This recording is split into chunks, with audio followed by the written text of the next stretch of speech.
আন্তর্জাতিক শ্রমিক দিবস। এই শ্রমিক দিবসে যারা আত্মাহুতি দিয়েছে এবং পরবর্তীতে সারা পৃথিবীর গণতান্ত্রিক আন্দোলন, শ্রমিক অধিকার প্রতিষ্ঠার যে আন্দোলন হয়েছে, সেই আন্দোলনে যারা শ্রমিকরা আত্মাহুতি দিয়েছে তাদের আত্মার মাগফিরাত কামনা করছি।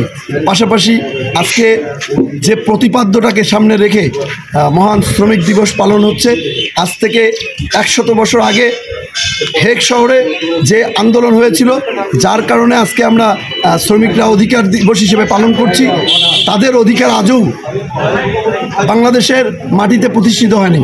বাংলাদেশের শ্রমিকরা এখনও শ্রম ঘন্টা নির্ধারিত হয়নি, তাদের শ্রমের ন্যায্য মজুরি নির্ধারিত হয়নি। এখনও শ্রমিকরা তাদের ন্যায্য মজুরির জন্য আন্দোলন সংগ্রাম করতে হয়। এটাই হচ্ছে আমাদের দুর্ভাগ্য।